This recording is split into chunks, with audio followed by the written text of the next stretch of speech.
আজকে আমরা আলোচনা করব ক্যালকুলাস 1 এর একটা গুরুত্বপূর্ণ বিষয় ডোমেন এবং রেঞ্জ নির্ণয়ে। সো আমরা প্রথমে এই প্রশ্নটা খেয়াল করি। প্রশ্নটা বলছে নিম্নের বর্ণিত এফ ফাংশনটি লেখচিত্র অঙ্কন করো এবং ডোমেন রেঞ্জ নির্ণয় করো। এই প্রশ্নটি সমাধান করার আগে আমরা একটা কথাই বলবো, প্রতি বছর এই ডোমেন রেঞ্জ নির্ণয় থেকে বোর্ড পরীক্ষায় একটা প্রশ্ন 100% আসে, অর্থাৎ সেই প্রশ্নটা হতে পারে 4 মার্কের, হতে পারে 7 মার্কের, হতে পারে 10 মার্কের।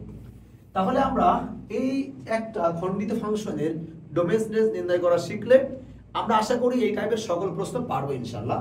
তাহলে প্রথমত আমরা প্রশ্নটা খেয়াল করি। প্রশ্ন দেওয়া আছে যে f of x = x² যখন x <0, x যখন 0 > x < 1, 1/x যখন x < 1। তাহলে একটা ব্যাপার খেয়াল করো যে মনে করো এই যে বাবা, আমরা তখন কি বলতে পারি বাবা, তাই না? তাহলে এটা বাবা, মনে করো এটা কিনা বড় ছেলে, আর এটা কিনা মেজো ছেলে, এটা কিনা আছে আমাদের ছোট ছেলে। একটা বিষয় খেয়াল করে দেখো, কোন কোন বাবার কি আছে আমাদের, কোন কোন বাবার একটা ছেলে আছে, কোন কোন বাবার দুইটা ছেলে আছে, কোন কোন বাবার তিনটা ছেলে আছে। তাহলে আমরা এখানে যে খণ্ডিত ফাংশনটা লিখেছি এখানে কয়টা পার্ট রয়েছে? তিনটা পার্ট রয়েছে, একটা x², একটা x, আর একটা হচ্ছে 1/x। তাহলে ব্যাপারটা দাঁড়ালো এই তিনটা ফাংশনের মূল ফাংশন কিনা, মূল ফাংশন কিন্তু f of x। তাহলে এই জাতীয় ফাংশনকে আমরা কি বলবো? খণ্ডিত ফাংশন বলবো। তাহলে এই খণ্ডিত ফাংশনের ডোমেনটা আমরা এখন কি বের করা শিখবো, তাই না? কি বের করা শিখবো? খণ্ডিত ফাংশনের ডোমেনটা আমরা বের করা শিখবো। প্রথমত আমরা মনে রাখবো যে এই যে গ্রেটার দ্যান ইকুয়াল অথবা লেস দ্যান ইকুয়াল, এটাকে বাংলায় বলা হয় বদ্ধ ব্যবধি। কি বলা হয়? বদ্ধ ব্যবধি। অঙ্কের মধ্যে আমরা যেখানে দেখবো যে গ্রেটার দ্যান ইকুয়াল বা লেস দ্যান ইকুয়াল, সেখানে আমরা ব্যবহার করব কি থার্ড ব্র্যাকেট। যেখানে আমরা দেখব শুধু গ্রেটার দ্যান অথবা লেস দ্যান, এটাকে বাংলা বলা হয় খোলা ব্যবধি। খোলা ব্যবধির জন্য আমরা ব্যবহার করব কি ফার্স্ট ব্র্যাকেট। আর যদি সেট হয়, আমরা তো সেট সকলে জানি না, যদি সেট হয়, সেট মানে হচ্ছে সুনির্দিষ্ট কিছু বোঝালে আমরা সেখানে ব্যবহার করব ব্র্যাকেট হিসেবে সেকেন্ড ব্র্যাকেট। আর আমরা আরেকটা বিষয় মনে রাখবো, অলওয়েজ টাইম -∞ থেকে +∞ জন্য আমরা ব্যবহার করব কি বলতো ফার্স্ট ব্র্যাকেট। তাহলে অঙ্কগুলো করার আগে আমাদের এই বিষয়গুলো অবশ্যই মনে রাখতে হবে যে গ্রেটার দ্যান ইকুয়াল অথবা লেস দ্যান ইকুয়াল হলে আমরা কি ব্যবহার করব? Third bracket. গ্রেটার দ্যান অথবা লেস দ্যান হলে কি ব্যবহার করব? First bracket. আর সেট হলে আমরা কি ব্যবহার করব? Second bracket. আর -∞ থেকে +∞ থাকলে আমরা কি ব্যবহার করব? First bracket. এই কথাগুলো আমাদেরকে অবশ্যই মনে রাখতে হবে। তাহলে যেভাবে আমরা আলোচনা করছিলাম যে এই তিনটা ফাংশনের মূল ফাংশন কিটা f of x। তাহলে মনে করো যে এই ফাংশনের জন্য আমাদের কি দিয়ে আছে? ব্যবধি এটা দিয়ে আছে, আর এটার জন্য এটা দিয়ে আছে, আর এটার জন্য এটা দিয়ে আছে। তাহলে এখন আমরা কি বের করব? আমরা প্রথম পার্টটা হচ্ছে ডোমেনটা নির্ণয় করব। কি নির্ণয় করব?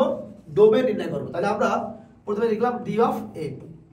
এখন ডোমেনটা কাকে বলে আমরা জাস্ট মনে রাখার চেষ্টা করব। দেখো আমরা জানি যে কি বলতো x এর, কি বলতে পারি আমরা সহজ ভাষায়, x এর সকল বাস্তব মান কি বলা হয়? x এর সকল বাস্তব মানকে ডোমেন বলে।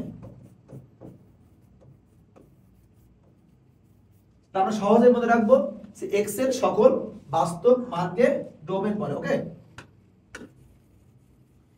তাহলে আমাদের যেহেতু x এর সকল বাস্তব মানকে ডোমেন বলে, তাহলে এখানে যে ব্যবধিগুলো দেওয়া আছে এই ব্যবধিগুলো কার ব্যবধি দেওয়া আছে? x এর লিমিট বা ব্যবধি দেওয়া আছে। সো এই ব্যবধিগুলো আমরা এক জায়গায় করে যে মানটা পাবো সেটা হচ্ছে কিন্তু আমাদের প্রদত্ত ফাংশনের ডোমেন। তাহলে এখন আমরা লিখতে পারি যে x < 0 union 0 > x < 1 union x < 1। আর প্রশ্ন হলো ভাইয়া যে আমরা এখানে ইন্টারসেকশন ব্যবহার না করে কেন ইউনিয়ন ব্যবহার করছি? সো সহজ ভাষায় একটা কথাই বলবো, মনে রাখতে হবে খণ্ডিত ফাংশনের ক্ষেত্রে আমরা ইউনিয়নটা ব্যবহার করব, আর ভেক্টর ফাংশনের ক্ষেত্রে আমরা ইন্টারসেকশনটা ব্যবহার করব। তাহলে দেখো আমরা একটুখানি খেয়াল করি এই ফাংশনটা, দেখো তো আমাদের এই ফাংশনটার মানে কি? এই ফাংশনটার মানে হচ্ছে দেখো x এর মানটা হবে 0 থেকে ছোট। কত ছোট? 0 থেকে -1, -2, -5 এভাবে অনেক মান ছোট আছে না? এতগুলো মান তো লিখতে পারবো না আমরা। সর্বনিম্ন ছোট মানটা কোনটা আছে? 0 থেকে সর্বনিম্ন ছোট মান আছে কি -∞। তাহলে আমরা বলতে পারি কত? -∞ থেকে কত? 0। তাহলে এই শর্তের মান হচ্ছে x এর ভ্যালুটা কি হবে? 0 থেকে ছোট। কত ছোট? সর্বোচ্চ ছোট, সর্বনিম্ন। ইউনিয়ন আছে ইউনিয়ন, আর এখানে আছে x এর ভ্যালু কি 0 থেকে বড় আর কি বা সমান, 1 থেকে ছোট বা সমান। তাহলে এখানে আমাদের কত আছে 0 আর কত 1। এখন প্রশ্ন হচ্ছে এটা ছিল কি আমাদের লেস দ্যান, তাহলে কি হয়েছে আমাদের ফার্স্ট ব্র্যাকেট, আর ইনফিনিটি কি অলওয়েজ টাইম ফার্স্ট ব্র্যাকেট হয়, আর এইটু আমাদের কি রয়েছে বলো তো লেস দ্যান গ্রেটার দ্যান মানে কি থার্ড ব্র্যাকেট, আর এটাও কি রয়েছে আমাদের লেস দ্যান ইকুয়াল, তাহলে কি হবে আমাদের থার্ড ব্র্যাকেট। কারণ আমরা কিন্তু একটু আগে বলে আসছি যে গ্রেটার দ্যান ইকুয়াল হলে কি হয় থার্ড ব্র্যাকেট হয়। ইউনিয়ন ইউনিয়ন, আর এই শর্তের মানেটা কি, এই শর্তের মানেটা হচ্ছে x এর ভ্যালু 1 থেকে বড়, কত বড় 2 3 5 7 এইভাবে সর্বোচ্চ বড় অর্থাৎ ইনফিনিটি পর্যন্ত বড়। তাহলে বলতে পারি x এর মানটা কত 1 থেকে ইনফিনিটি। তাহলে এখানে আমরা কেন ফার্স্ট ব্র্যাকেট ব্যবহার করছি, এখানে রয়েছে আমাদের কি বলতো রয়েছে কি কত রয়েছে গ্রেটার দ্যান, তাই ইনফিনিটি সরি ফার্স্ট ব্র্যাকেট নিয়েছি, আর আগেই বলেছি ইনফিনিটি কি হবে অলওয়েজ টাইম ফার্স্ট ব্র্যাকেট হবে। আর ফাইনাল রেজাল্ট আমরা কি নেব, আমরা জানি এই ইউনিয়ন মানে কি, ইউনিয়ন মানে কি সকল মান কি হয় সকল মান নিতে হয়। তাহলে এখানে আমরা সকল মান নেওয়ার চেষ্টা করব, অর্থাৎ সর্বনিম্ন মানটা আর সর্বোচ্চ মানটা নিলে হয়ে যাবে। এখানে সর্বনিম্ন মান হচ্ছে মাইনাস ইনফিনিটি আর সর্বোচ্চ মান হচ্ছে প্লাস ইনফিনিটি, তাহলে ইনফিনিটি অলওয়েজ টাইম কি হয় ফার্স্ট ব্র্যাকেট হয়। তাহলে আমার এটাই কিন্তু আমাদের সে কি কাঙ্ক্ষিত আনসার। সো আমরা মনে এবং প্রাণে বিশ্বাস করি এই বইয়ে অর্থাৎ ক্যালকুলাস 1 বইয়ে এই টাইপের যত খণ্ডিত ফাংশনের অঙ্ক আছে আমরা সকল খণ্ডিত ফাংশনের অঙ্কগুলো কিন্তু খুব ইজিলি ডোমেনেস বের করতে পারবো। সো তোমাদের একটা বাসার কাজ দেই, তোমরা যারা প্রথম বর্ষে পরীক্ষা দিবা বা প্রথম বর্ষে নতুন ভর্তি হয়েছো তারা অবশ্যই এই দুইটা প্রশ্ন তোমরা বাসায় প্র্যাকটিস করবা। দেখবা শুধুমাত্র কি প্র্যাকটিস করবা, শুধু এই ডোমেনের পার্টটা নির্ণয় করা শিখবা। আমি আশা করতেছি এই দুইটা ডোমেন তোমরা খুব ইজিলি পারবা। সো আজকের এই পর্যন্তই, দেখা হবে পরবর্তী কোনো ক্লাসে। আসসালামু আলাইকুম।